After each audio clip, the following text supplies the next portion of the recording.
Waalaikumsalam warahmatullahi wabarakatuh. Assalamualaikum Mas Diki. Halo, Rizky, apa kabar? Terima kasih banyak loh Mas Diki. Terima kasih sama-sama. Ki. Di mana ini di Jakarta ya? Di Ya, Bandung, Jakarta. di Jakarta, di rumah saya di Tangerang. Tangerang ya? Sabtu di sana ada aktivitas nggak ya di Kemang Operasi? Nggak ada ya biasanya? Sabtu yang mau menjadwalkan bisa, jadi ada operasi elektif pagi. Sabtu. Oh iya iya.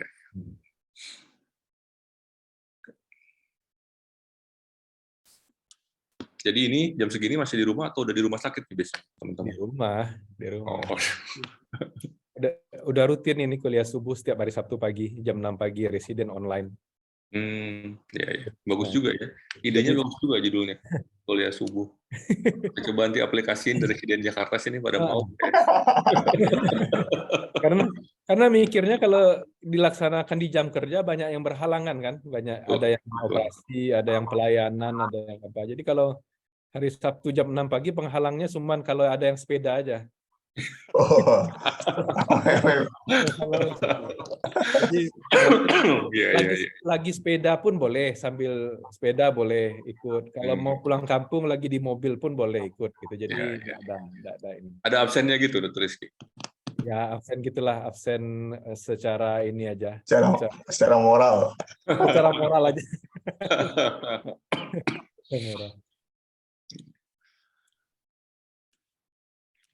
Kayaknya udah bisa kita mulai ya. Baik, Dr. Rizky. Baik, Assalamualaikum warahmatullahi wabarakatuh. Waalaikumsalam. Alhamdulillahirabbil alamin. Allahumma shalli ala Muhammad wa ala ali Muhammad. Baik, alhamdulillah pada pagi hari ini kita dapat berkumpul untuk melaksanakan kegiatan rutin dari program studi bedah UNAN, yaitu kuliah subuh yang hari ini insya Allah akan diberikan oleh Dr. Diki Alighieri Wartono, spesialis bedah, spesialis BTKV, PE, konsultan dari Rumah Sakit Jantung Harapan Kita. Topik kita hari ini adalah tentang aneurisma aorta, dan kita akan bahas detail tentang hal tersebut dan dilanjutkan nanti dengan diskusi. Mohon atensi dari kita semua pada pagi hari ini dan semoga diskusi kita hari ini membawa manfaat pengetahuan dan keberkahan bagi kita semua. Baik, silakan Dr. Diki jika ingin share screen. Oke, baik. Selamat pagi, Assalamualaikum warahmatullahi wabarakatuh untuk teman-teman semua. Terima kasih Dr. Rizky, Dr. Aulia untuk introduksinya. Senang sekali bisa pagi-pagi ini bisa ada di antara teman-teman semua. Oke. Ya. Oke. Apa slide dan suara saya bisa ini ya, bisa terakses ya? Halo? Bisa, Dok. Bisa. Oke, makasih. Jadi sesuai judul yang diberikan oleh teman-teman, mengenai pagi ini kita bicara mengenai aneurisma aorta. Mungkin ini agak global kita bicarakan mengenai sedikit dasar, kemudian dari patologi yang ada sampai manajemennya secara umum. Nothing to declare. Jadi mungkin sebagai introduksi, jadi kira-kira berapa ya? Mungkin 15 sampai 15 tahun yang lalu, sampai 20 tahun yang lalu lah. Waktu saya pertama kali kenal Dr. Rizky di Bandung waktu itu. Mungkin kita hampir nggak ada sama sekali operasi jantung waktu itu, bahkan apalagi operasi aorta di Bandung waktu itu. Bahkan di Rumah Sakit Jantung Harapan Kita pun sampai saya lulus sekitar tahun 2008-2009, operasi aorta, operasi yang melibatkan aorta, baik itu aorta torakalis maupun aorta abdominalis, itu hanya sekitar kira-kira 2 atau 3 kasus per tahun dengan mortalitas yang sangat tinggi, bahkan bisa dikatakan hampir 100% saat itu. Cuma lucunya begitu saya selesai pendidikan, saya dikirim untuk fellow untuk belajar mengenai aorta ini. pulang saya dari Velo, ternyata setelah kita berbicara dengan para sejawat yang memperdalam diagnostik, baik itu radiologi, kardiologi, maupun penyakit dalam, ternyata kasusnya banyak. Bahkan waktu saya pertama kali kenal Dr. Aulia, waktu itu operasi kita udah sekitar 2-3 kali per minggu, dengan morbiditas dan mortalitas yang bisa dipertanggungjawabkan sama dengan registry internasional. Jadi, pada statement pertama disebut aneurism adalah second most frequent disease of aorta after atherosclerosis. Jadi memang pada pasien-pasien yang usia di atas 50 atau 60 yang mengalami atherosclerosis di pembuluh darah perifer, pasti mengalami atherosclerosis di aorta. Yang nomor 2 yang terjadi adalah aneurism, di mana aneurism itu didefinisikan sebagai dilatasi dari pembuluh darah aorta dalam hal ini, yang lebarnya lebih dari 1,5 kali normal. Nanti kita akan diskusi berapa sih normal. Jadi begitu dia mencapai lebih dari 1,5 kali, di situ sudah masuk diagnosis aneurism. Kalau belum sampai 1,5 kali, diagnosisnya masih aortic dilatation. Yang paling sering yang mengalami dilatasi atau mengalami aneurism tentunya adalah aorta ascendens, karena itu yang shear stress pertama kali yang kena dari jantung, dari seluruh cardiac output diproyeksikan di ascending aorta. Kemudian descending aorta, aortic arch, dan kemudian thoracoabdominal aorta yang paling sedikit. Nanti juga kita belajar bahwa ternyata aorta itu bukan cuma dilatasi dari aorta, tapi dia mengalami elongasi. Kenapa? Karena tubuh kita besarnya segitu-gitu aja. Jadi saat aorta mengalami dilatasi, dia akan mengalami elongasi, dia juga akan mengalami tortuosity, dia akan bengkok gitu. Jadi kalau teman-teman nanti lihat dari CT scan, aortanya kecil kok, nggak apa-apa, tapi ternyata dari CT scan kok bengkok-bengkok gini ya, yang di abdomen belok sini, yang di torak belok sini. Jangan-jangan pasien itu sudah mengalami aneurisma. Cuma karena diameter semuanya homogen sama, jadi seolah-olah diameternya normal semua. Padahal mungkin seluruh aortanya mengalami dilatasi dan ada kemungkinan untuk ruptur. Nah ini, jadi tipe-tipenya seperti ini aneurisma. Ini basically tergantung dari nanti kita dari patologinya, misalnya yang utama yang gampang kita bisa ngeliat seperti ini, dia scapular atau dia fusiform. Kalau yang didasarkan oleh suatu kelainan kongenital, misalnya Ehlers-Danlos syndrome, Marfan syndrome, biasanya fusiform bentuknya. Tapi kalau dia basicnya mikotik infeksi atau dia misalnya atherosclerotic ulcer, akan terbentuk scapular aneurysm seperti ini. Ada patologi lain yang kita sebut dengan false aneurysm. Jadi dia bukan aneurisma sebenarnya. Kalau aneurisma ini seluruh lapisan, baik itu tunica adventitia, media, maupun tunica intima harus mengalami dilatasi. Tapi ada satu kondisi di mana cuma salah satu aja yang mengalami dilatasi. Misalnya adventitia aja. Maka itu kita sebut sebagai false aneurysm. Bukan aneurisma secara ini utuh. Tapi kalau dia false aneurysm ini proyek ekspansif atau bahkan bulging atau bahkan pulsatile, ya tentunya kita harus manage ini sebagai aneurisma yang rupture, meskipun biasanya tidak besar. Nah, gimana epidemiologi dari aortic aneurysm? Ya, di Indonesia memang belum ada surveillance yang komprehensif mengenai aortic aneurysm di sini. Yang udah ada di paper itu di Unsri waktu itu, Unsri, Universitas Wijaya di situ.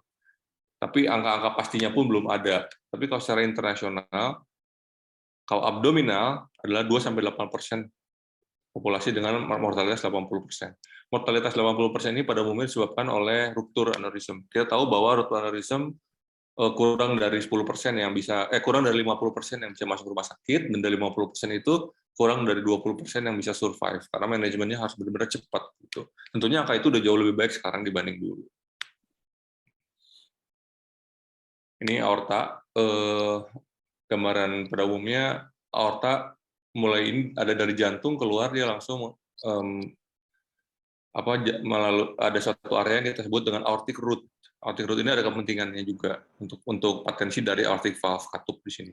Dari aortic root ini, kemudian yang segmen selanjutnya aortic ascendens, arcus, aortic arch, thoracic descending aorta, kemudian abdominal. Abdominal ada yang suprarenal di atas arterionalis kanan kiri dan di infrarenal di bawah.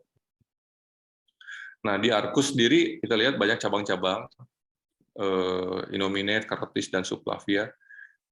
Arkus ini buat saya ini suatu anatomi yang challenging dan menarik banget karena banyak sekali variasinya, baik itu variasi anatomi maupun variasi teknik operasinya.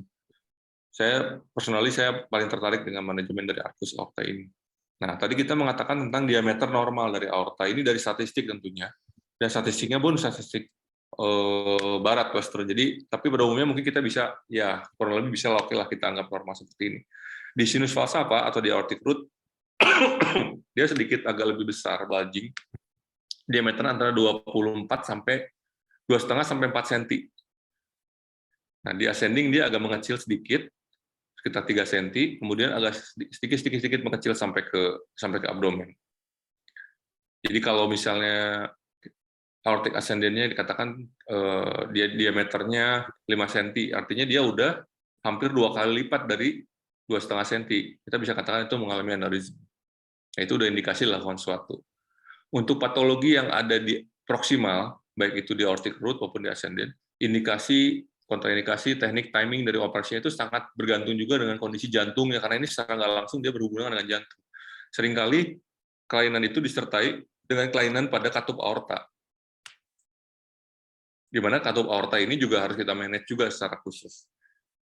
Nah, kalau untuk arkus, problem kita adalah di banyaknya struktur di sini termasuk saraf dan juga cabang-cabang ke kepala, sehingga kita harus memanage juga bagaimana perfusi ke otak saat kita melakukan operasi di arkus dan lain-lain sebagainya ke distal. Ada juga special concern yang khusus untuk tiap area.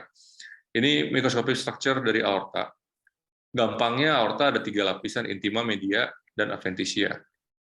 Yang paling kuat sebenarnya meskipun dia tipis adalah yang adventitia. Kita bisa melihat pada ruptur aorta. Seringkali aortanya nggak ruptur, burst, pecah seperti balon seperti itu, tapi dia terlindungin oleh adventitia yang bulging dan mengalami imbibisi perdarahan. Sehingga kalau di jantung, kalau di perikardium kita lihat dia mengalami hemoperikardium, meskipun nggak masif, tapi dia pelan-pelan.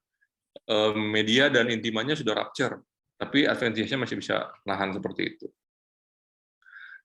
Di dalam tunika adventitia ini, yang paling dekat dengan tunika media ada pembuluh-darah yang memperdarahi aorta yang kita sebut dengan vasa vasorum. Secara selektif vasa vasorum ini juga bisa rupture, pecah, sehingga menyebabkan perdarahan di antara tunika adventitia dan tunika media. Kalau dia cukup signifikan, tebalnya misalnya sampai setengah 1 cm, itu bisa kita anggap suatu aortic dissection yang bisa mengalami rupture kapan aja. Itu indikasi untuk lakukan operasi. Nah, area lain adalah ini yang paling penting. Salah satu yang penting adalah tunika intima.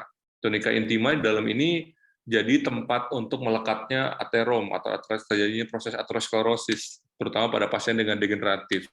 Itu penting sekali kita mengetahui karena pada suatu keadaan di mana aortanya mengalami dilatasi, kita harus membedakan apakah itu suatu dilatasi, suatu aneurism, atau itu suatu dissection.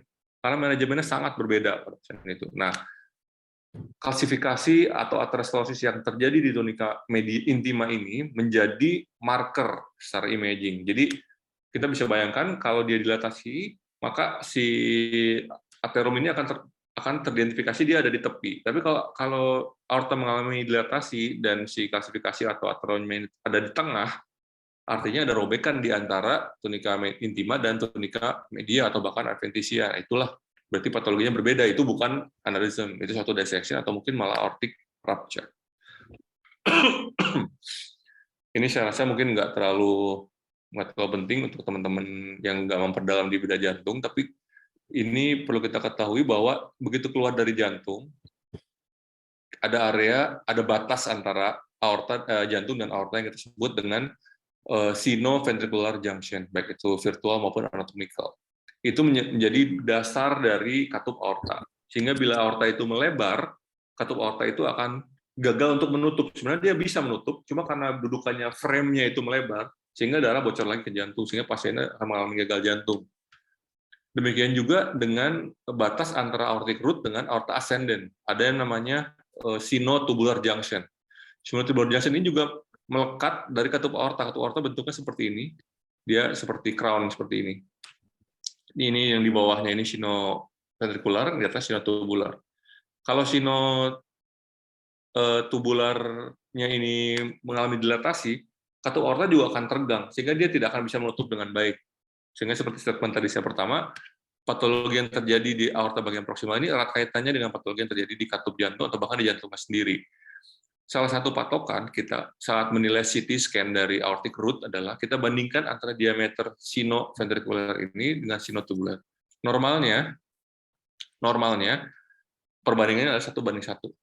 Jadi begitu misalnya kita lihat dari CT scan ternyata sinotubular junction-nya lebih lebar, jadi 1:1,5 misalnya, ada kemungkinan sudah terjadi proses aneurismatik dari aorta ascendens ataupun aortic root. Kita harus lebih waspada. Kalau belum sampai indikasi untuk manage, belum sampai 1,5 kali normal, itu indikasi untuk follow up. Tiap 6 bulan harus kita CT scan. Begitu dia mencapai ukuran yang indikasi lakukan suatu, kita lakukan suatu untuk mencegah jangan sampai terjadinya ruptur. Di dalam aortic cups ini, dalam katup aorta ini juga ada arteri koronaria. Jadi aorta koronaria adalah sebenarnya cabang pertama dari aorta yang keluar dari jantung. Asal kita mengetahui aja. Jadi sehingga apapun yang terjadi di sini juga mempengaruhi dari pembuluh darah koroner. Ini yang tadi saya katakan, virtual dan anatomical sinoventricular junction.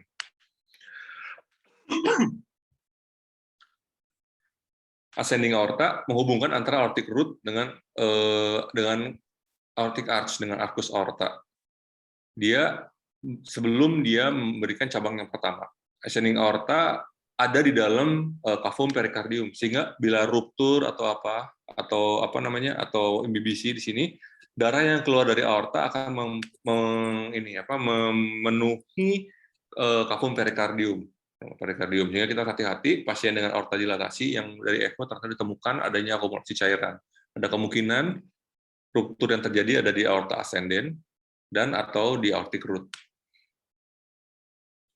Nah, agak sedikit berbeda dengan aortic ascendens tadi. Aortic arch kira-kira cuma 10% yang ada di aorta, ada di cavum pericardium. Pada umumnya dia di luar perikard, sehingga pendarahan yang terjadi tidak akan jarang sekali termanifest sebagai pericardial tamponade. Nah, batasnya adalah ini, tepat proksimal sebelum arteri innominate hingga batas setelah subclavia kiri, di situ tersebut aortic arch. Nah, variasi anatominya banyak. Ini yang normal. Aortic arch memiliki 3 cabang, arteri innominate yang kemudian membagi menjadi right subclavian sama right carotis. Kemudian cabang kedua adalah left carotis, cabang ketiga adalah left subclavian. Ini yang normal. Nah, kalau kita cukup banyak berkecimpung di dunia arkus ini, yang normal seperti ini tuh mungkin sekitar 60-70%. Ini tidak related dengan ini ya, dengan klinis. Bukan berarti yang nggak normal anatominya pasti ada klinis dan pasti di manage, belum tentu. Tapi cuma 70% yang normal seperti ini. Sisanya yang paling sering adalah ini ya, ini dan ini. Ini nih, kita lihat. Jadi cabang pertama dari left subclavian selain arteri mamari adalah arteri posterior vertebral namanya. Dia yang memberi perdarahan ke otak, ke otak, ke medula oblongata dan ke spine. Nah, dia bercabangnya bukan dari left subclavian, normal dari left subclavian, tapi dia bercabang dari aorta langsung. Jadi kalau kita lihat cabangnya kok ada 4 gitu. Saat kita operasi kita bingung ini apa sebenarnya, makanya kita wajib evaluasi lewat CT. Ini. Kemudian yang kelainan anatomi lain juga yang sering fatal adalah ini. Di mana right subclavian bukan berasal dari innominate arteri, tapi dia berasal dari aorta langsung, cuma nyebrang dia dari aorta descendens. Nanti kita akan lihat ada salah satu treatment yang menggunakan stent di sini. Kalau kita tidak gagal mengidentifikasi ini akan tertutup sehingga ada problem nanti di lengan kanannya, bahkan sampai ke otaknya bisa stroke pasiennya. Demikian juga yang ini. Gitu. Nah, kelainan lain yang sedikit tapi sering kita kenali juga adalah ini bovine arch, di mana cabangnya cuma 2, bukan 3, cuma 2. Gitu. Nah, dari semua patologi-patologi seperti ini, kalau ada pasien yang usia sekitar 14-15, usia SMP seperti itu, terus ada kelainan aorta, kita harus hati-hati kondisinya seperti ini. Dia mirror image. Jadi normal mungkin anatominya, tapi dia right arch seperti ini. Jadi dia situs inversus dalam aorta seperti ini. Saya alhamdulillah belum pernah operasi pasien seperti itu, tapi mungkin pasti jauh lebih kompleks karena semuanya kebalik-kebalik seperti yang kita bayangin. Nah, gimana dengan descending aorta? Dari ascending, arcus, dan descending, aorta itu bergerak dari depan, dari yang normal, dari kanan ke kiri, dari depan ke belakang. Jadi descending aorta ada di dinding belakang dari cavum thoracic. Dia ada di belakang bronkus, sejajar dengan esophagus. Aorta di sebelah kiri, esophagus ada di sebelah kanan. Semakin ke distal, dia semakin agak renggang sedikit, agak lebih mudah dipisahkan dengan esophagus. Jadi kadang-kadang kalau kita mau ada ruptur aorta abdominalis yang kita susah manage, kita bisa torakotomi sedikit untuk mengklaim aorta thoracalis, aorta descendant. Kalau di distal sini agak relatif lebih gampang. Dengan tangan di kaki tubuh kita bisa dapat aorta, satu gelondong kita bisa klaim. Tapi di proksimal agak beda. Satu, kadang-kadang dia agak ke depan sedikit untuk mendekati arcus. Kedua, dia relatif lebih banyak organ di situ, nervus, bronkus, esophagus, vena azigo, semi-azigo, dan lain-lain. Dan juga dia kayaknya lebih ketat gitu. Makanya kalau kita aorta esophageal bronchia, aorta esophageal fistula paling sering itu terjadi di area-area ini yang kompleks ini, yang lebih sering, yang lebih susah kita. Dan kalau kita operasi esophagus daerah sini, kita harus hati-hati karena dia sangat lengket sekali dengan adesinya kuat banget dengan aorta. Pada saat kita operasi aorta daerah sini, kita juga tidak menyarankan untuk melakukan diseksi tajam. Sebisa mungkin tumpul, karena begitu cedera esofagusnya akan 2-3 kali lebih sulit operasinya. Apalagi ya, dari aorta descendant ini ada satu area, saya lupa apa namanya, mungkin Dr. Aulia ingat, dia tuh ada bekas renan dari PDA dulu. PDA itu hubungan antara aorta dengan arteri pulmonal. Nah, di situ itu aorta terfiksir di dinding belakang, aorta descendant. Sedangkan arcus dia ada di depan, ada di area yang lebih mobile. Sehingga ada salah satu bentuk aneurisma post trauma. Pada saat pasien itu mengalami accelerated descending injury pada rongga dada, yang ascending, yang arkusnya dia kedorong ke depan, sementara yang descending aorta terfiksir di dinding belakang. Nah, di area itu sering kita temukan pseudoaneurisma. Belum tentu perlu kita manage, karena kalau bukan ruptur di aorta descendant pada umumnya dengan medical terapi lebih baik hasilnya dibanding dengan intervensi ataupun dengan operasi descending gitu. Nah, apa etiologi dari aortic aneurysm? Gampangnya secara umum etiologinya ada 4 prinsip. Pertama, kongenital. Marfan, Ehlers-Danlos, dan kawan-kawan, segala macam sindrom yang mempengaruhi connective tissue. Nah, biasanya pasien seperti ini ditemukan pada usia awal, SMP, SMA, atau di bawah 40 tahun. Gitu. Bentuknya biasanya seperti ini, fusiform aneurismanya. Hampir tidak ada yang sakuler, pada umumnya fusiform. Dan pada manajemennya, kita harus mengeliminir, mengeksisi, mengangkat seluruh segmen yang kita yakin mengalami patologi. Jadi karena ini prosesnya genetik, jadi ada pasien yang saat usia SMA waktu 17 tahun dia mengalami aneurisma aorta descendant.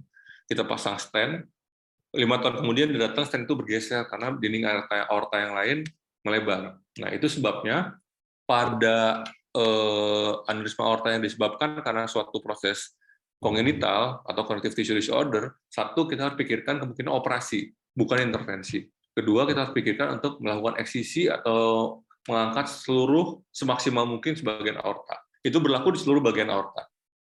Nah, pada pasien yang dengan connective tissue disorder ini, pada umumnya yang terkena adalah aorta proximal, baik itu aortic root, ascending, arcus, maupun descending. Jarang sekali mengenai aorta abdominal. Yang kedua, penyebab kedua adalah infeksi atau inflamasi. Mungkin sekarang udah jarang. Saya baru 1 kali melihat pasien dengan sifilis. Biasanya, bukan biasanya, 99% pasien mengalami bentuknya seperti ini, sakuler. Jadi aortanya masih lurus, tiba-tiba ada satu yang pouching keluar. Umurnya biasanya masih muda, di bawah 50-60, karena basicnya adalah infeksi. Penyebab yang lain yang tadi saya cerita, traumatik post-trauma, baik itu pure true aneurisma ataupun false aneurisma. Dan yang paling sering saat ini, yang kira-kira lebih dari 50% adalah degeneratif. Katanya smoker berhubungan dengan itu, dyslipidemi katanya berhubungan dengan itu, dan pasti berhubungan dengan itu adalah aterosklerotik. Nah, bentuknya bisa dua, bisa sakular, bisa juga fusiform. Nah, kita harus hati-hati pada pasien aneurisma aorta degeneratif yang bentuknya sakular.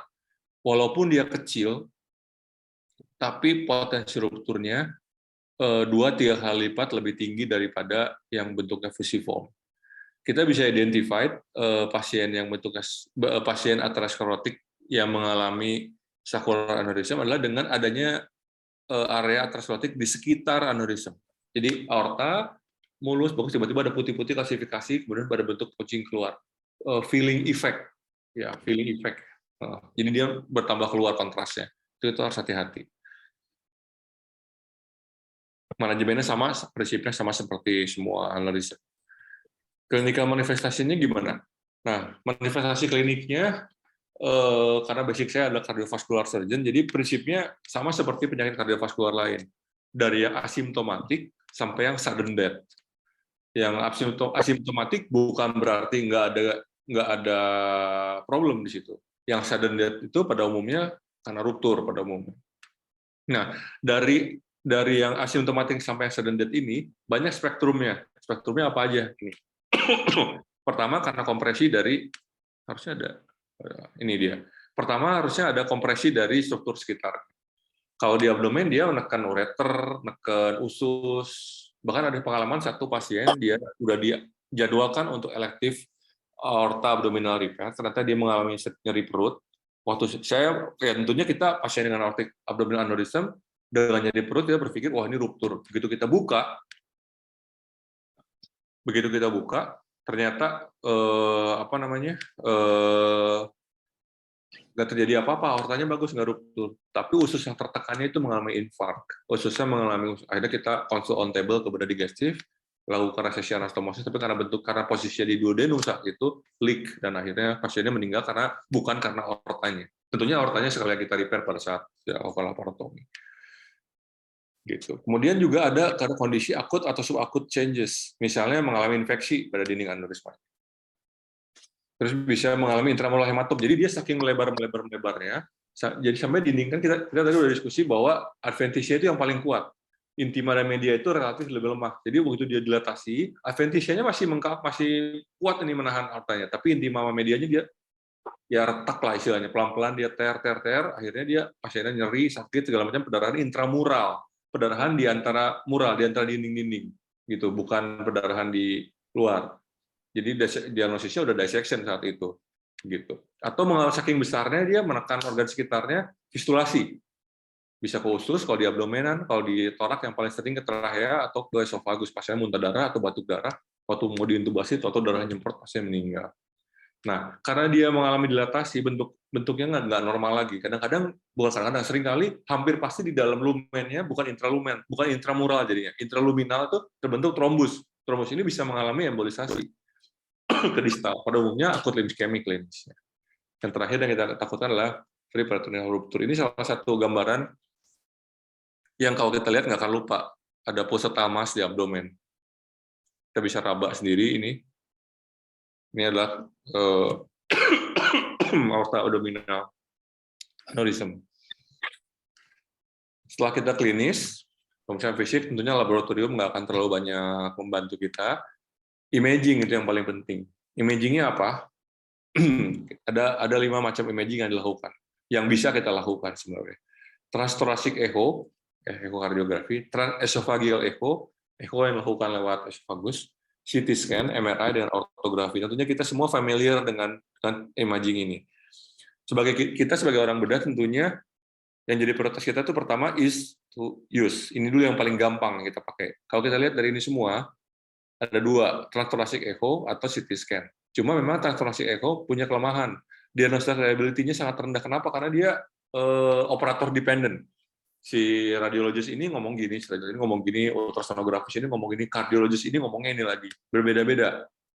Saya bukan berbeda-beda diagnostik, tapi yang satu ngomong diameternya 2, satu ngomong 3, satu 4, itu kan bisa berubah. Di mana angka-angka yang disebutkan oleh echo kadang-kadang bisa mempengaruhi decision kita. Jadi yang lebih objektif adalah CT scan. saat ini di tempat saya di Rumah Sakit Jantung Harapan kita yang kita jadi standar adalah CT scan. CT scan apa? CT angiografi dengan kontras dari aortic arch sampai arteri femoralis dengan cardiac gating. Cardiac gating itu maksudnya pasien dipasang ECG disinkronis dengan CT scan sehingga dia mengambil pada fase EKG yang sama, cek cek cek cek gitu. Kalau misalnya nggak di gating nanti diambil dengan fase EKG yang berbeda, jadi seolah-olah ada bayangan. Jangan kita begitu kita ngelihat ini diseksi, ruptur atau apa, karena kayak ada bayangan gitu. Di gambar aortanya itu nggak mulus 100%. Seperti itu. Ya, modalitas lain bisa. MRI ya akurasinya tinggi banget, cuma memang kita tahu terlalu time consuming. Ortografi bagus, terlalu invasif. Nah, jadi gini, transesofageal echo kadang gini, kalau kita jadi gini, di center kardiovaskular kadang-kadang pasien datang tuh dengan chest pain, bukan kadang-kadang, seringkali pasien datang dengan chest pain, dengan nyeri dada. Nyeri dada itu bukan cuma domain heart attack aja, tapi dia juga bisa ruptur aorta ruptur aorta thoracalis, bisa pulmonary embolism, bisa aortic dissection. Nah, 3 hal ini. Kadang-kadang pasien tuh nggak stabil. Kita ragu-ragu, kenapa? Karena kalau pasien serangan jantung dengan pasien aorta diseksi, itu saling bertentangan. Yang ini harus pakai koagulan, yang ini kontraindikasi koagulan. Yang ini harus ke cath lab, yang ini nggak boleh, harus langsung ke OKA. Jadi apa yang harus kita lakukan? Nah, di situ peran transesofageal echo. Jadi yang kita lakukan sekarang kalau kita ragu-ragu, begitu pasien nggak stabil, kita bius pasiennya intubasi, pasang transesofageal echo. Begitu dari echo kita lihat aorta proksimalnya normal, oke. Ini domainnya kardio, kita masukin cath lab, langsung kateterisasi. Seperti itu tanpa CT. Jadi untuk dalam kondisi-kondisi tidak stabil, kita boleh mengoperasi aorta tanpa guide dari CT. Ini imaging-nya. Memang gambar ini kita sebut dengan volume rendering, karena yang kita lihat adalah aliran darahnya, bukanlah aortanya. Maksudnya begini, ini darah yang aktif bergerak. Bisa aja nih, ini kan misalnya kita lihat ini mulus nih ya, descending. Tapi sebenarnya aortanya tuh diameter lebar gitu, cuma ada trombus di sini, sehingga tidak melibatkan aliran darah. Jadi volume rendering ini cuma buat dinikmati aja, tapi dia nggak bisa menjadi image guide untuk decision making kita. Nah, image guide yang bisa yang seperti apa? Yang seperti ini. Ini kanan ini ilustrasi volume renderingnya, ini ilustrasi ininya, axial CT-nya yang jadi standar kita. Sini kita lihat, pelan-pelannya kita lihat. Ini aorta ascendent, ini aorta descendent. Jadi kita seperti kita tadi diskusikan, ascendent dan descendent itu dia bergerak ke kiri dan ke belakang. Jadi kalau kita mau mengakses aorta descendent harus dari thoracotomy, belum nggak bisa dari sternotomy dari depan. Kita di sini nilai diameternya, dindingnya, volumenya, adanya trombus atau enggak, dengan jaringan sekitarnya bagaimana kondisinya kita lihat. Di sini kita lihat, kemudian ada area yang bersatu, ini arcus aorta, di area ini. Kemudian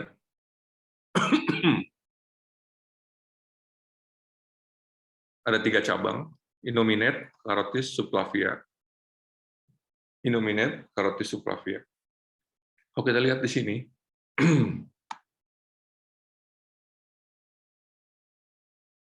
aorta descendentnya udah mengalami dilatasi. Ya. Ini ada patologinya di sini, ada masalahnya di sini. Yang harus kita lihat lagi, hubungan dengan jaringan sekitarnya itu penting banget. Esofagusnya dan traheanya tertekan. Pasien ini didiagnosis sebagai aorta esofageal fistula. Pasien ini masuk dengan hematemesis melena, yang ininya nggak bisa masuk skop dari atas, ternyata dia ada fistula di sini. Jadi kita bisa lihat gambarnya berbeda ya, antara yang rendering dengan yang axial. Terus ke bawah, ada angulasi yang tadi saya sebut, yang ini, angulasi bengkok ini. Jadi aorta yang mengalami aneurism, dia ternyata bukan cuma dilatasi, tapi dia juga mengalami elongasi. Maaf. Mengalami elongasi seperti ini. Jadi dia bengkok. Jadi begitu kita lihat ada pasien yang aortanya bengkok, walaupun nggak ada aneurism, kita harus hati-hati. Jangan-jangan nih ada suatu proses aneurism yang kita nggak kenal. Oke, jadi ini ada 10 hal yang wajib kita temukan di dalam report dari suatu CT aorta, mungkin nanti bisa dibaca sama-sama. Nah, untuk aorta distal, descending abdomen, ada Crawford classification seperti ini. yang paling sering adalah yang paling parah yang seperti ini, yang tipe 2. Yang paling jarang yang saya hampir tidak bisa temukan, yang belum pernah temukan adalah yang ini tipe 5.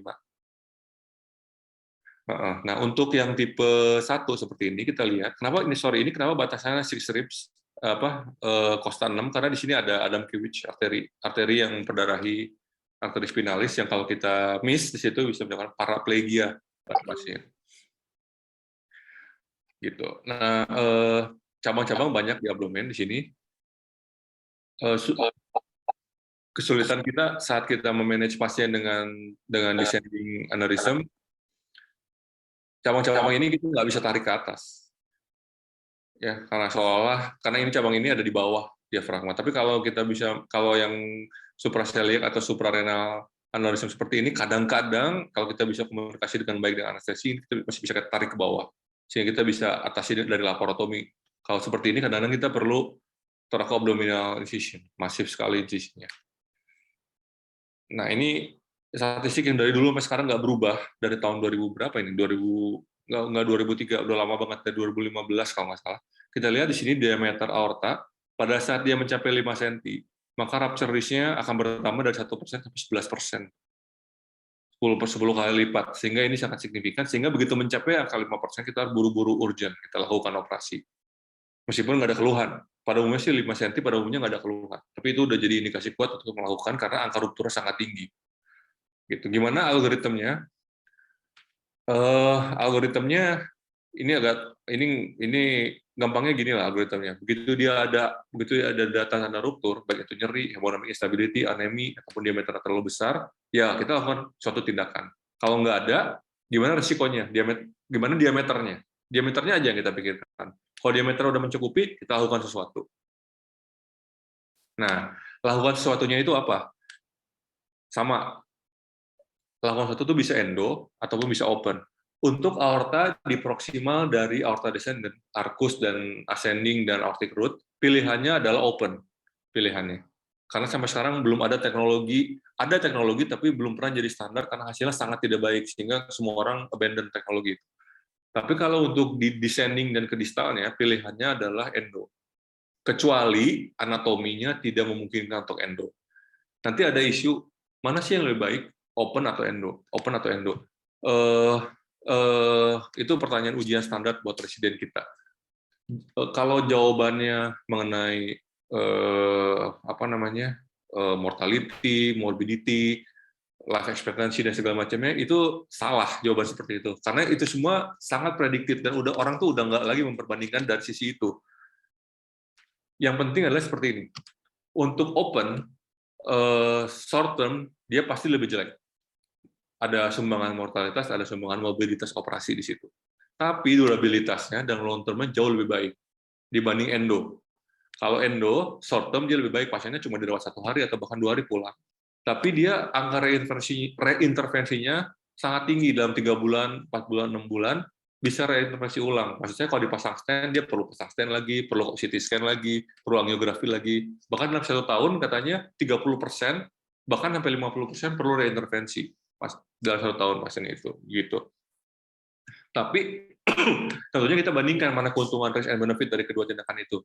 Balik lagi ke yang tadi, untuk aorta descendant ke distal, endo itu sangat menguntungkan. Dan kelemahannya itu sangat acceptable. Kenapa? Karena kelemahan dari open dia sangat non-acceptable. Mortalitasnya dan mobilitasnya terlalu tinggi dari sisi short term-nya. Seperti itu. Tentunya selain surgical dan intervensi ada medical, statin. Pilihannya kita boleh atorvastatin atau rosuvastatin sama aja. ACE inhibitor sama aja. Beta blockernya sama aja juga ada masalah. Dosisnya tertentu. Jadi obat-obat yang dipakai boleh apa aja.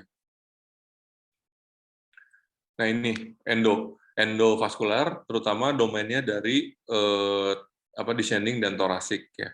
Dari semua guideline mengatakan bahwa ini semua udah indikasi. Yang kita harus hati-hati adalah satu anatomi, kedua etiologinya. Tadi pertama kita bilang kalau dia congenital, kalau dia connective tissue disorder, kita harus hati-hati. Bukan berarti harus konversi ke open, bukan. Tapi kita harus watchful waiting. Misalnya sekarang udah pasang stent, ya kita kalau kita curiga atau kita follow up 1 bulan atau 2 bulan, kita CT scan ulang untuk kita melihat ada nggak kemungkinan migrasi atau kemungkinan leakage dari stent-stent ini. Nih ya, perbandingan antara open dan endo kelihatannya sih jauh lebih menguntungkan endo untuk kasus-kasus di distal dari di distal dari arcus aorta. Ini ilustrasi untuk endovaskular pada posisi aorta abdominal. Prinsipnya sama di aorta descending juga. Ini aneurismanya.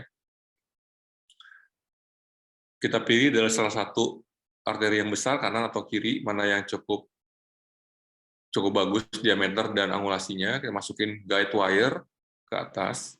Di sini kita lakukan angiografi, biasanya kita identifikasi berapa panjang ini. Kemudian kita masukkan stiff guide wire, baru kita deploy stent.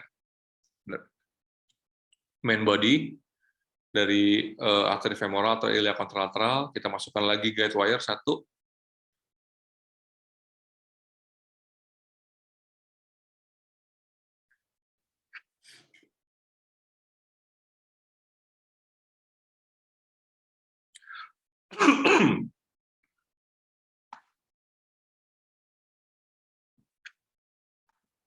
Nah, sehingga aneurism ini terkunci, terseal, gitu. Ya, oke. Ini kita contoh. Nah, ini semua patologi aorta di distal dari arcus aorta yang pilihannya adalah endovaskular seperti ini.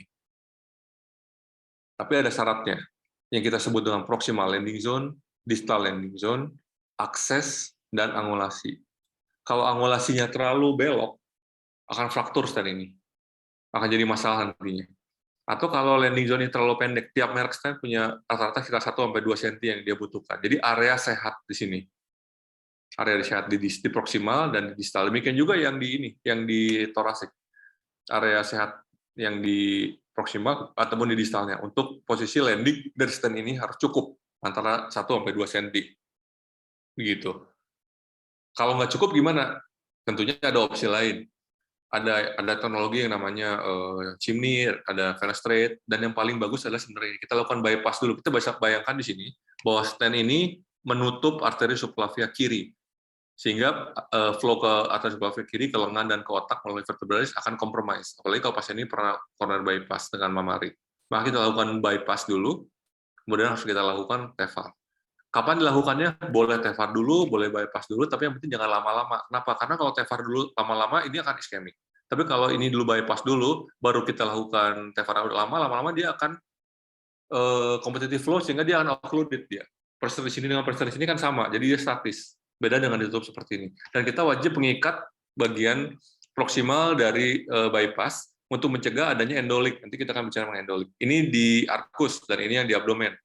Mesenteric inferior, celiac, renal kanan kiri, kita debranching istilahnya, dari iliac, bisa salah satu kanan atau kiri. Nah ini endolik.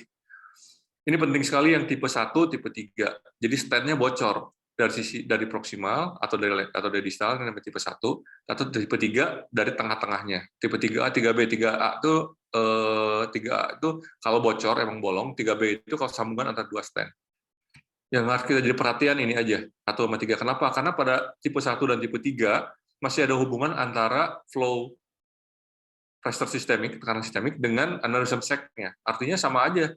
Artinya sac aneurism ini tetap terpedarahi dari tekanan darah sistemik. Artinya sama aja seperti kita nggak melakukan apa-apa.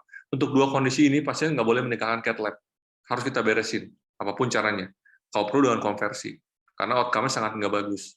Gitu. Beda dengan tipe-tipe yang lain. Tipe 5 kita nggak tahu kenapa endotension, nggak ada yang bocor, tiba-tiba aneurisma masih membesar. Tipe 4 berkeringat dia istilahnya, bocor pori-pori kecil, tapi dengan protamin untuk meng-counter heparinnya masih oke. Atau tipe 2, yang ini, kalau kita tidak melakukan ligasi di proksimal akan terjadi endolik tipe 2, di mana ada aliran dari sini ke dalam sini, sehingga di sini terjadi aneurisma lagi, atau akan ngisi justru ke aneurismanya. Itu semua bisa kita evaluasi dari cath lab atau dari CT scan. Nah, kalau dia aortic root, aortic ascending, dan arcus, pilihannya adalah bedah tentunya. Seperti ini, kalau ascending seperti ini, hemi-arch, sebagian dari arcus, total arch yang disarankan adalah seperti ini. Kita jangan meninggalkan arcus sama sekali, karena ini jadi potensi untuk aneurisma berikutnya. Demikian juga abdomen, kita buka.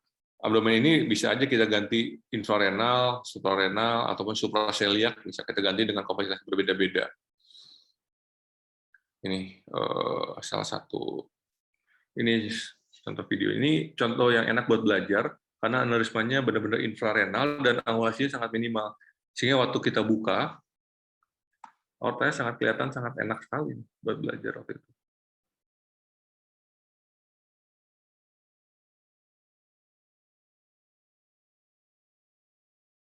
Ini kita lihat ya. Oh, sorry.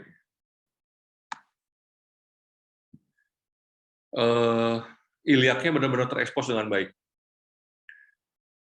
Normalnya bifurkasi ini proyeksinya ada di umbilikal, tapi pada pasien aneurisma dia agak terdorong ke distal, sehingga dorong ke distal. Nah, angulasinya di mana? Angulasinya itu ke bawah. Dia menyusuri dinding belakang pelvik sampai ke arteri femoral ke depan. Jadi di sini nggak kelihatan bengkok ke kanan ke kiri, tapi dia ke posterior. Demikian juga yang di proksimalnya. Jadi aorta aneurisma ini dia seperti terangkat ke atas dengan batas proksimalnya menghujam ke bawah, itu yang harus hati-hati kita. Kemudian kita mungkin pasti udah kebayang gimana ininya. Nah, bentuk akhirnya kita buka, dalamnya selalu ada bekuan darah, ini yang potensial untuk trombus. Dan kita wajib mengidentifikasi dan menutup dengan cepat cabang-cabang arteri lumbalis yang di belakang. Karena itu satu, selain sumber pendarahan, kedua dia juga akan menyebabkan iskemik dari medula spinalis kalau kita nggak manage dengan baik. Bentuk akhirnya mungkin nanti supaya cepat aja, ya ini udah kebayangnya dari sini. Ini proksimalnya, distalnya. Ini operasi yang kira-kira mungkin tahun 2016 saya lakukan. Sekarang agak berbeda tekniknya seperti ini. Berbedanya bagaimana? Kita lihat di sini ada yang main body-nya yang besarnya dan ada yang cabang 2, diameter yang lebih kecilnya. Sekarang saya berusaha meminimalisir ini cabang yang besarnya. Jadi cabang besarnya ini sependek mungkin, bahkan cuma 3 atau 4 cm. Yang ini yang panjang. Kenapa demikian? Seringkali setelah kita lakukan operasi, setelah selesai operasi, anestesi mereverse heparin dengan protamin kalau perlu, tensi pelan-pelan dia akan naik. Tensi dari tadinya MAP sekitar 70, 80, 90. Nah, cabang arteri lumbalis ini mulai berdarah dia. Kalau main body yang panjangnya ini cukup panjang, atau bahkan mungkin mayoritas, kita sering sekali kesulitan mengakses bagian posterior yang ada sumber perdarahan itu. Kita harus angkat sana, angkat sini, akhirnya proksimal jahitan sering robek. Tentunya kita harus jahit lagi, nambah kerjaan lagi, bisa buang waktu sampai 1 jam. Tapi kalau cabang ini yang panjang, main body-nya pendek, kita gampang sekali tinggal angkat yang kecil-kecil itu, tinggal kita angkat, kalau kita ada sumber perdarahan, kita jahit dari lumbal, jahit lumbal, dan sebagainya. Dan juga saat selesai operasi, kita akan menutup aneurism sac tadi yang kita buka, kita akan tutup. Kalau ininya panjang, cabang yang kecilnya ini, bifurkatnya ini lebih panjang dari yang main body-nya, bisa dengan mudah sekali kita wrap sedemikian rupa sehingga tidak ada hubungan lagi antara sac ini dengan usus, sehingga akan meminimalisir konsekuensi atau komplikasi jangka panjang seperti aorta, intestinal, atau mesenterial fistula. Ya, postoperatif sama pada umumnya. Kita lihat hemodinamik, paru, hemodinamik kita lihat preload, contractility afterload, sama ritmenya dengan berbagai macam obatnya. Pilihannya karena kita bukan operasi jantung, kalau abdomen, tentunya selain volume adalah vasopresor. Beda dengan pasien dengan yang di proksimal operasi, kita juga harus memanage pasien itu dengan inotrop ataupun inodilator yang cukup gitu. Ini semua prinsip-prinsip. Ya, isunya memang selalu bleeding. Untuk proksimal aorta, angka bleeding rate kita sekitar 20. Bleeding itu kita identifikasi sebagai perdarahan lebih dari 3 cc per kilo per jam dalam 3 jam berturut-turut. Gitu. Itu bleeding yang memerlukan indikasi memerlukan reopen pasien. Tapi kalau di bawah itu kita belum melakukan redo, kecuali ada komplikasi seperti abdominal hypertension atau perikardial tampon, seperti itu. Ya kausanya bisa surgical, bisa juga koagulopati yang delusional maupun yang non delusional. Nah, special consideration-nya kalau kita operasi arkus, tentunya kita tahu ada cabang kepala, kita concern dengan otaknya. Kalau descending, cabang utamanya dia ke spinal cord. Kita concern dengan paraplegianya. Abdominal, cabangnya dengan mesenterik atau dengan renal, atau bahkan dengan tungkai. Dengan tungkai juga. Seringkali ada embolisasi ke tungkai sehingga terjadi limb ischemia pasca operasi. Itu harus kita amati dengan baik-baik. Kadang-kadang kalau kita operasi abdominal aorta yang klasifikasinya berat, kita tidak melakukan reversal dari heparin ya. Jadi kita tidak kita berikan pertamin, biarin aja gitu. Insya Allah hanya nggak terlalu bleeding banget kalau abdomen. Beda dengan di torakal. Nah, untuk semua jenis manajemen kita perlukan follow up. Kalau operasi, follow up-nya kita perlu CT scan 3 bulan kalau nggak ada masalah. Tapi kalau ada masalah langsung CT scan. Beda dengan intervensi dengan stent, kita harus intervensi tiap bulan. Kalau tiap bulan sampai 6 bulan aman, oke, tiap 6 bulan. Kalau 6 bulan aman, 1 tahun. Demikian. Kita harus waspada karena angka reintervensi rate itu sangat tinggi pada pasien dengan intervensi aorta. Dan itu harus kita berikan informed consent dari awal. Biayanya relatif lebih tinggi, ya pasiennya biasanya harapannya tuh dia lebih tinggi karena saya nggak operasi, saya di treatment dengan suatu treatment yang mahal, saya pengen hasilnya bagus. Nah, kalau kita nggak beri informed consent masalah reintervensi ini, seringkali menjadi tuntutan hukum. Dan itu cukup bermasalah karena kalau tidak terdokumentasi dengan baik. Saya rasa ini terakhir. Ya, demikian mungkin presentasi dari saya. Terima kasih untuk perhatiannya. Wassalamualaikum warahmatullahi wabarakatuh. Waalaikumsalam warahmatullahi wabarakatuh. Waalaikumsalam. Baik, terima kasih banyak, Dr. Diki. Sama. Saya waktu PDS nggak pernah dapat slide lengkap.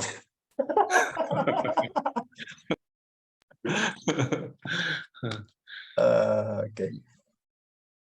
Baik, silakan kita masuk ke sesi diskusi. Jika ada yang ingin memiliki pertanyaan, dia yang ingin mengajukan pertanyaan, dipersilakan. Izin, Dok. Silakan, Riko. Ya, terima kasih. Saya Riko Isani, Dok, dari stasiun TKP kemarin mungkin, Dok. Ingin bertanya mengenai saat kita intro kemarin ada ataupun bedah jantung yang lain itu kita mengenal circulatory arrest technique, Dok.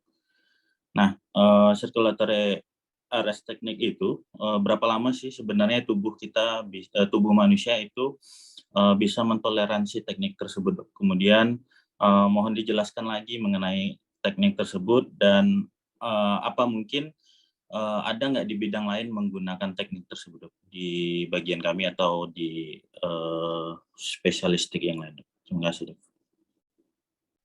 Oke. Terima kasih, Riko. Saya ingat kemarin gabung kita ya, Riko ya.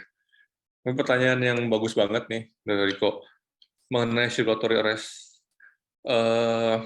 Gini, jadi circulatory arrest itu suatu hal yang sangat membantu kita. Tentunya kita memerlukan pengetahuan tambahan mengenai fisiologi dari tubuh kita, terutama otak, dan memerlukan pengetahuan tambahan mengenai manajemen dari heart lung machine. Nah, saya jawab dulu pertanyaan kedua. Ada memang disiplin ilmu lain yang mengaplikasikan circulatory arrest. Saya pernah bantu teman saya melakukan transplantasi hepar dengan heart lung machine 1 itu. Kemudian saya juga pernah bantu teman saya melakukan transplantasi ginjal pada pasien yang problematik sehingga kita memerlukan heart lung machine. Katanya teman-teman bedah saraf juga ada yang mengaplikasikan teknik circulatory arrest, tapi saya nggak tahu gimana caranya karena mereka nggak pakai heart lung machine gitu. Jadi yang pengetahuan saya heart lung machine itu wajib diaplikasikan di pasien itu. Nah, tentunya yang menarik untuk teman-teman yang baru pertama kali melihat operasi jantung, saat jantung itu berhenti, nyawanya ada di mana, gitu kan? Jawabannya kan nyawanya itu ya ada di heart lung machine. Jantungnya di heart lung machine, parunya di heart lung machine. Gitu. Nah, saat circulatory arrest, di mana heart lung machine berhenti, pertanyaan selanjutnya, nyawanya ada di mana sekarang? Gitu. Heart lung machine-nya kan berhenti, gitu. Nah, gitu. Saya juga nggak bisa jawab pertanyaan itu. Tapi kita dari sisi keilmuan, kita bisa jawab pertanyaan itu. Jadi, neurologi kita, otak kita, itu bisa tahan terhadap kondisi iskemik sekitar 20-30 menit selama suhu tubuh atau suhu otak kita dipertahankan sekitar 25-26 derajat Celcius. Gitu. ya. Jadi kita cooling dulu. Mungkin kemarin kalau ngeliat operasinya kita cooling dulu. Saya minta perfusionis turunkan tekanan darah suhu tubuh sampai 26 derajat Celcius. Suhu otak kita nilai dengan suhu nasofaring, suhu visceral kita monitor dengan suhu rektal. Jadi kita pasang 2 temperatur. Dua suhu itu nggak boleh terlalu banyak berbeda, karena kalau terlalu banyak berbeda artinya cooling rate-nya terlalu cepat. Biarkan semua adaptasi dulu. Otak lebih cepat. Bisa otak dulu yang turun, tapi pada umumnya yang turun dulu visceral. Dan kalau naik sebaliknya. Nah, setelah suhu itu tercapai, kita harus kasih tahu perfusi bahwa kita akan melakukan circulatory arrest. Artinya, perfusionis dia nggak akan, kan gini, kalau suhu tubuh rendah, otomatis demand tubuh terhadap nutrisi dan oksigen akan lebih rendah. Secara otomatis perfusi akan menurunkan mean arterial pressure, menurunkan blood flow. Nah, kalau kita ngomong, kita akan circulatory arrest, dia nggak akan menurunkan itu semua. Dia akan loading dulu, kita akan preconditioning dulu tubuh kita, kasih supply yang banyak, walaupun demand-nya rendah. Setelah suhu itu tercapai, kita bisa hentikan itu semua, circulatory arrest. Insya Allah dalam 20 menit, tubuh kita baik-baik aja. Nah, problemnya begini, problemnya tubuh manusia nggak ada yang sempurna, problemnya. Nggak semuanya aliran ke otak 100% bagus. Nggak semuanya kita bisa melakukan operasi free of debris, free of emboli, gitu. Bahkan kemarin kita lihat ada problem emboli segala macam kan, kayak gitu segala. Nah, jadi saya personally, mungkin kemarin juga bisa dilihat, nggak pernah nunggu sampai 20 menit. Begitu kita arrest, begitu kita potong-potong, kita bisa akses cabang arkus semuanya, langsung kita perfusi itu otaknya.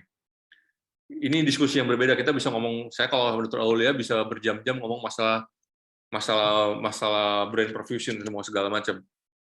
Nah, banyak macam caranya, ada antre, ada retro, ada segala macamnya gitu. Nah, kemarin yang terjadi di saat kita operasi ada problem di situ. Ada problem di pump, sehingga waktu kita mau masukkan perfusi ke otak, nggak jalan itu pumpnya. Sehingga ilmu yang kita pakai apa? Satu, saya nurunin suhu, udah nggak bisa lagi nurunin suhu, karena udah arrest sirkulasinya. Kalau dijalanin kan bisa berdarah kemana-mana. Akhirnya yang bisa kita lakukan adalah kita kembali ke mesin secepat mungkin. Jadi kita operasi secepat mungkin, tanpa brain perfusion, baru kita masuk mesin, running jalan mesin. Begitu di jalan mesin running, otomatis pump yang untuk ke otak bisa jalan saat itu. Kita bisa masukin perfusi tambahan. Monitornya, selain dari suhu, ada namanya near infrared spectrometry. Kita bisa ngelihat saturasi otak di situ, walaupun nggak 100% reliable. Banyak teorinya. CO2-nya, kemarin flash, semua segala macam yang saya masukin, itu berpengaruh terhadap perfusi otak saat itu. Nanti mungkin kalau mau kita bisa japri-japrian diskusi masalah itu, panjang itu. Atau nanya ke Dr. Aulia mungkin. Siap, Dok. Terima kasih banyak, Dok. Baik, terima kasih Dr. Riko, Dr. Diki. Silakan jika masih ada pertanyaan. Izin dok, mau bertanya dok. Oh ya, silakan. Ya, dok, mau bertanya untuk apabila misalnya kita punya pasien nih dok dengan pulsating mass di abdomen, sedangkan kita nggak memiliki fasilitas untuk diagnostik lanjutannya dok, dan kita nggak bisa juga mentata laksana dan harus merujuk dengan jarak yang jauh, itu gimana ya dok? Pertimbangannya ya dok. Ini itu dok, terima kasih dok. Oke, terima kasih Dr. Arif ya. Bagus pertanyaannya. Pada umumnya memang kalau saya bicara masalah aneurisma, selalu ada pertanyaan seperti ini. Itu bagus, tuh wajib kita sadari. Kalau kita bekerja di satu tempat yang minim fasilitas untuk diagnostik dan treatment surgical yang kompleks, gimana cara transportnya? Kalau problemnya aneurism, pasien itu bisa ditransport dengan apa aja, baik dengan mobil, pesawat, kapal, nggak ada masalah. Beda dengan pasien dengan aortic dissection. Pasien dengan aortic dissection itu dia punya persyaratan. Berapa pressure-nya yang boleh terbang. Kalau pakai helikopter dia masih boleh, tapi kalau dengan pesawat komersil ada syaratnya yang ada, ini saya bisa sampaikan nanti. Nah, untuk pasien dengan pulsatile abdominal mass yang kita curiga itu suatu aortic aneurysm yang kemungkinan bakal rupture. Kalau sampai di pulsatile ada potensi dia rupture, artinya dia udah indikasi buat operasi, dan diameternya pun pasti biasanya besar. Untuk transport, yang perlu kita perhatikan adalah kita harus mengkondisikan pasien itu sehingga menurunkan angka rupturnya. Yang paling penting itu satu, tensinya kita turunin. Tensinya turunin dengan apa? Yang terpilih saat ini ada beta blocker. Beta block obatnya. Bisa 2 atau 3 kali 10 mg gitu. Tapi hati-hati kalau pasien yang asma. Kalau pasien yang asma, yang asmatik, kita bisa pilih ACE inhibitor atau kalsium antagonis. ACE inhibitor itu obatnya captopril, lisinopril kayak gitu-gitu. Kalsium antagonis contohnya bisa bukan amarin, Micardis, misalnya obat-obat seperti itu. Kayak gitu. Kita bisa turunkan dengan dosisnya 2 kali dosis yang disarankan. Jadi buka aja IMS, dosis hipertensi misalnya 2 kali 5, ini bisa 2 kali 10 kayak gitu. Tapi tentunya harus ada tensi yang baik ya untuk itu nanti. Kita turunkan. Kenapa obat-obat itu yang terpilih? Karena obat itu yang terpilih, satu, dia nurunin tensi dengan MAP yang masih terjaga, urin masih keluar patokannya. Atau dan selain tensi turun, heart rate juga turun. Ada jurnal yang mengatakan bahwa yang bikin ruptur itu bukan tensi sebenarnya, tapi rate. Tapi jurnal yang lain juga bilang tensinya naik. Jadi kita jaga dua-duanya. Obat yang terpilih untuk menurunkan tensi dan menurunkan rate, yang terbaik adalah beta blocker yang tadi kita sebut. Sayangnya kita nggak punya, di Indonesia itu nggak ada beta blocker IV.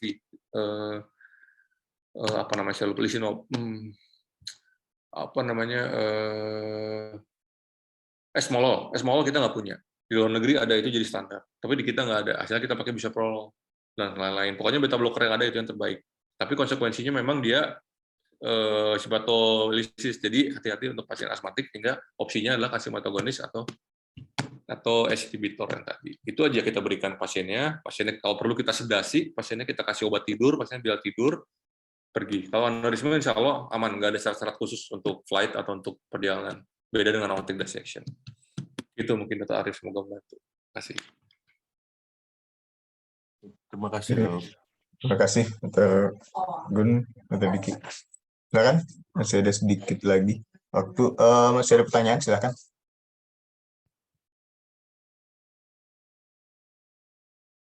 Dari minimal dari stasiun TKV ada? Izin bertanya, Dok. Ya, silakan. Ya, Edo. Ya, Dok. Untuk aneurisma aorta abdominal, Dok, apakah kita bisa melakukan repair dengan EVAR di semua jenis aneurisma aorta abdominal ini, Dok? Terima kasih, Dok. Oke, terima kasih ya, Pak Dokter Edo ya. Iya, Jadi, Dok. oke, makasih. Jadi gini, kalau kita menerima pasien dengan aorta abdominal, pertama kali yang kita lihat, ada indikasi nggak untuk melakukan suatu tindakan, baik itu open maupun endo. Dua-duanya itu sama-sama benar kok, nggak salah dua-duanya. Mau pasien itu muda, mau pasien itu tua, mau pasien itu ruptur, mau pasien itu nggak ruptur, sama aja. Baik endo maupun open, dua-duanya diindikasikan. Problemnya adalah ada nggak kontraindikasi atau ada nggak hal-hal lain yang hal-hal lain yang akan membuat outcome tindakannya jadi nggak bagus. Ya, kalau untuk open, sejauh ini kita nggak pernah menemukan kontraindikasi yang mutlak selain dari kondisi hemodinamik, kondisi kardiovaskuler. Maksud saya gini, misalnya pasiennya post stroke atau pasiennya ada infak serangan jantung atau pasien ada malignansi, makanya mendingan nggak usah open. Sebisa mungkin jangan open pasien seperti itu. Tapi kalau kondisi-kondisi itu nggak ada masalah otak, nggak ada masalah jantung, open, mau pasiennya tua, pasien muda, mau pasien ruptur, pasien apapun, jalan maju kita terus. Nah, berbeda dengan endo. Kalau endo, memang yang terpilih untuk semua kondisi saat ini endo. Jadi sebisa mungkin kalau kita konferensi vaskuler, di harapan kita begitu kita ngelihat abdomen ini udah endo. Tapi ada dua hal yang kita perlu ingat. Pertama, untuk patologi pasien. Kalau dia mikotik aneurism, aortanya bagus, ada satu yang patching, kemungkinan dia infected, apalagi pasien TB misalnya, atau pasien ada infeksi usus atau dulunya mungkin dia pernah fistula, open pilihannya. Kenapa? Karena begitu dia endo, disaster, dia pasti akan infeksi. Begitu graf infeksi, kita harus konversi ke open, itu setengah mati operasinya, sangat susah. Mortalitas kita lebih dari 50% untuk pasien konversi seperti itu. Jadi satu patologi. Patologi yang lain adalah misalnya kalau di torasik pada pasien muda dengan gangguan connective tissue. Kita harus follow up dengan baik. Seringkali itu beberapa kali stand-nya itu dia migrasi ke distal. sehingga ada leakage di proksimalnya, sehingga aneurisma membesar. Mending kalau ketahuan kadang pasiennya ruptur, meninggal, kasihan. Itu pertimbangan pertama, patologi. Pertimbangan kedua adalah anatomis. Anatomis itu maksudnya gini, aneurisma di aorta abdominalis kita pertimbangkan 4 kondisi. Pertama, proksimalnya. Tadi di slide saya ada jarak dari arterionalis sampai pangkal dari aneurismanya. Kedua, landing zone distal. Dari iliaka interna sampai bifurkasi itu harus berapa senti yang normal, tergantung tiap merek, sampai 2 senti. Kemudian angulasinya, angulat lebih dari 60% itu sering merusak stent. Bahkan ada yang angulat sampai 90% dimanipulasi, dibengkok-bengkokin segala macam, tetap aja dia merusak stent sehingga akhirnya bocor dan bisa menyebabkan kematian. Dan yang keempat adalah akses. Pada saat kita melakukan endo, kita tuh harus memasukkan stent yang diameternya kira-kira sekitar 0,7 cm melalui arteri femoralis. Beberapa pasien arteri femoralis sangat kecil, sehingga itu ada problem tuh di situ. Pertama bisa ruptur aksesnya, aortanya aman tapi arterionalisnya ruptur, akhirnya bermasalah di situ, harus konversi open segala macam. Atau distal iskemia, pasiennya udah dilakukan FR bagus hasilnya tapi tunggalnya iskemik gitu. Jadi 2 hal yang kita perhatikan, pertama patologinya, kedua teknikalnya untuk tidak melakukan satu endo. Tapi kalau untuk open, concern kita adalah cuma di atasnya selain malignansi, brain dan kondisi kardiovaskuler. Gitu mungkin jawaban saya. Terima kasih. Baik, terima kasih, Diki. Mungkin waktu kita terbatas, tapi saya ada satu pertanyaan, Diki. Mungkin sekarang kan dengan majunya endovaskular, kemudian case-nya juga makin banyak.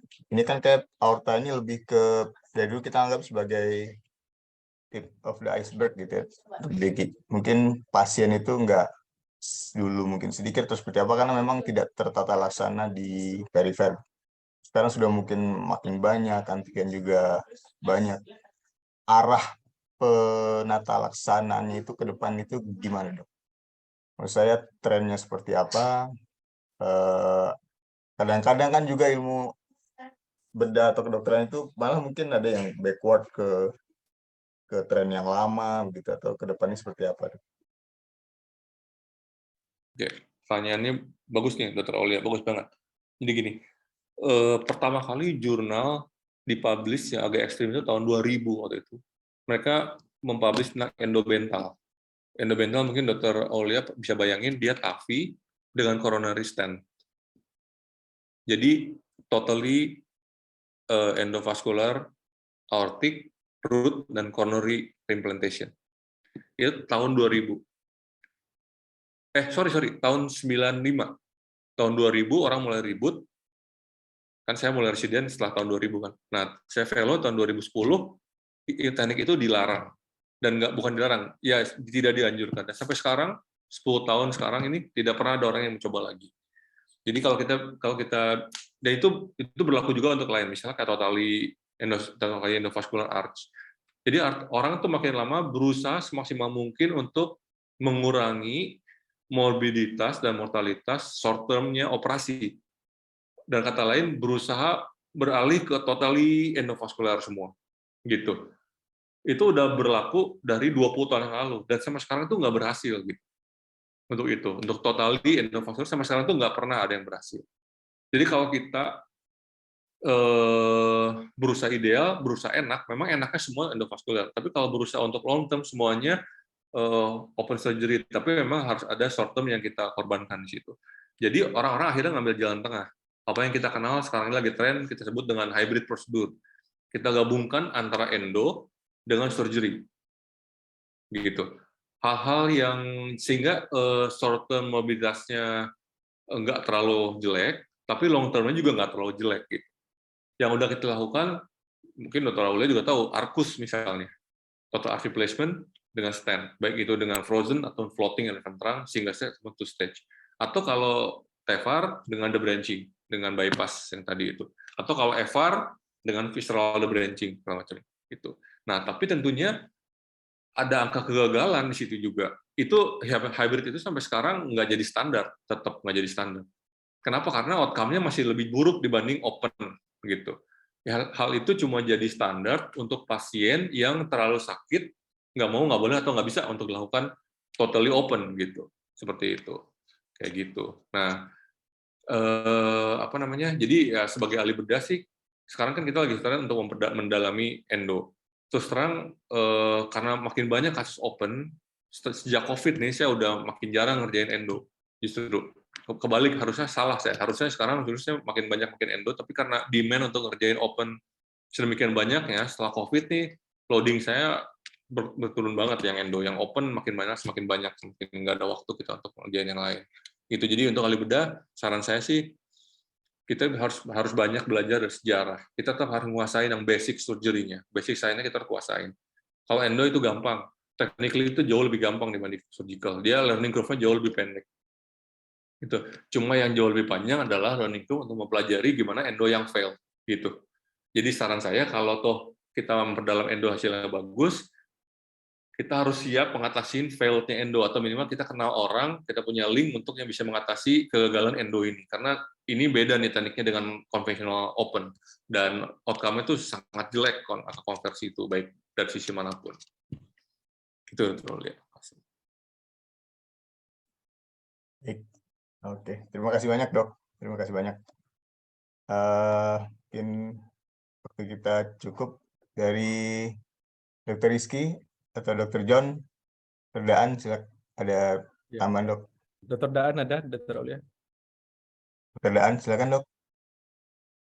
Assalamualaikum warahmatullahi wabarakatuh.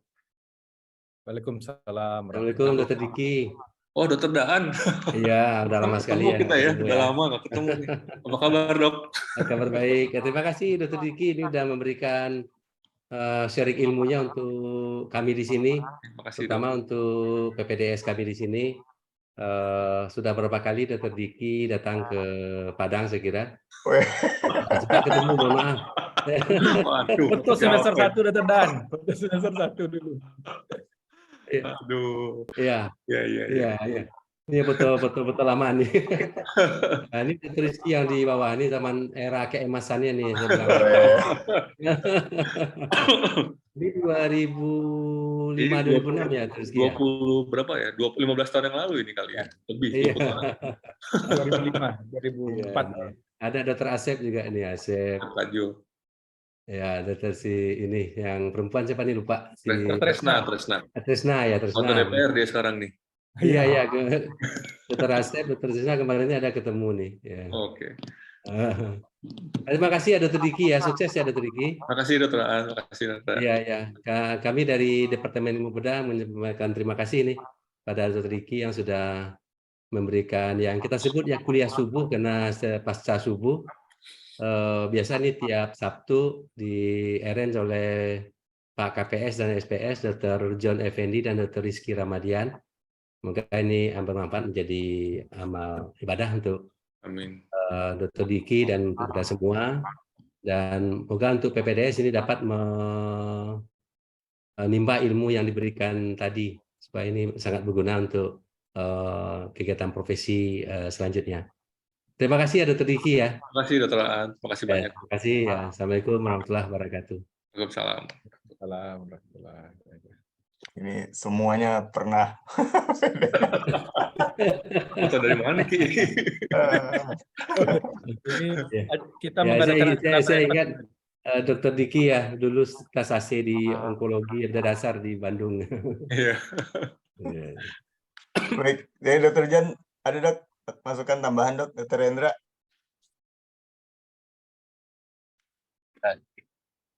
Terima kasih Dr. Diki, luar biasa tadi.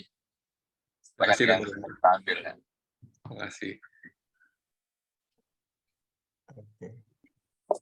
Terima kasih Dr. Hendra. Dr. Jan atau mungkin Dr. Rizky, silakan dok. Ya, assalamualaikum warahmatullahi wabarakatuh. Silakan Dr. Jan. Ini terakhir saya dulu. Dr. Rizky itu terakhir. Ya, pertama ya kenalan ya dulu dan Dr. Diki ya sebagai KPS. Saya mengucapkan terima kasih atas sharing ilmunya. Termasuk saya juga banyak yang saya tidak tahu itu yang disampaikan itu dulu. Terima kasih. Seperti yang sudah disampaikan Pak Kadep tadi itu, ini kuliah yang kita adakan tiap hari Sabtu lebih kurang sejam 2 jam. Dan ini apa namanya, kita harapkan berkelanjutan ya. Dan mudah-mudahan menjadi amal ibadah untuk kita semua, termasuk Dr. Diki ya, sudah berbagi ilmu. Mudah-mudahan ilmunya dapat bermanfaat untuk residen kita nanti. Itu aja dari saya, dan kita harapkan Dr. Diki tidak bosan-bosan nanti kalau ada lagi diminta oleh Dr. Rizky atau Dr. Aulia nanti ya untuk Iya. berbagi di forum kita ini. Demikian, Assalamualaikum Dan warahmatullahi wabarakatuh. termasuk Ya, juga Pak Kadep. operasi Pak kepada Kadep nanti kita undang lagi Pak Kadep ya, operasi. Dr. Diki ini ya Pak Kadep ya. Ya, ya, ya. Ya, makasih. Silakan mungkin yang terakhir Dr. Rizky, silakan Dok. Baik, terima kasih. Assalamualaikum warahmatullahi wabarakatuh. Alhamdulillah sudah selesai kuliah subuh kita pagi ini. Kita ucapkan terima kasih kepada Dr. Diki. Saya rasa-rasa bernostalgia sebenarnya ini mendengarkan kuliah Dr. Diki ini, karena tahun 2004 dulu, tahun 2004 ya, kami satu angkatan di Bedah Dasar itu. Pertama-tama saya melihat seseorang presentasi dengan PowerPoint yang sangat bagus gitu ya, Dr. Diki ya. Enggak siapa tuh waktu itu. Iya, Dr. Diki lah yang presentasi keren banget PowerPoint. Saya jadi terkagum-kagum gitu melihat, loh kok bisa bikin PowerPoint sehebat ini gitu ya waktu itu. Padahal saya presentasinya ya standar-standar aja, tulisan, gambar satu. Nah, Dr. Diki waktu itu presentasi keren sekali. Jadi saya ingat sekali waktu itu. Hebat sekali ini Dr. Diki bikin presentasi waktu itu. Jadi melihat presentasi pagi ini ya cerminan dari dahulu lah ya, luar biasa sekali. Terima kasih banyak Dr. Diki. Dan memang semoga silaturahmi antara bedah toraks UNAN dengan harapan kita tetap terjalin, baik itu dari segi transfer ilmu dan juga kaderisasi staf-staf UNAN berikutnya. Dan kita juga bercita-cita mudah-mudahan nanti di Padang juga berdiri prodi bedah toraks ya, Dr. Aulia ya. Amin. Baik, sekali lagi terima kasih. Semoga bagi PPDS kita bisa bermanfaat ilmu yang disampaikan oleh Dr. Diki pagi ini. Terima kasih. Assalamualaikum warahmatullahi wabarakatuh. Waalaikumsalam. Waalaikumsalam warahmatullahi Waalaikumsalam warahmatullahi wabarakatuh. Baik, alhamdulillahirrahmanirrahim, kita sampai di penghujung acara. Sekali lagi kami mengucapkan terima kasih banyak Dr. Diki atas waktunya dan ilmu yang diberikan. Semoga Allah membalas dengan kebaikan yang berlebih. Terima kasih. Terima kasih juga kepada Dr. Daan, Dr. John, Dr. Rizky, Dr. Rendra, dan mungkin staf yang lain dan rekan-rekan PPDS semuanya sudah meluangkan waktunya untuk kuliah subuh pada pagi hari ini. Semoga berkah ilmunya. Demikian saya tutup. Billahi taufiq wal hidayah. Assalamualaikum warahmatullahi wabarakatuh. Waalaikumsalam warahmatullahi wabarakatuh. Terima kasih Dr. Diki. Terima kasih Dr. Diki. Terima kasih, Dok. Dr. Dana.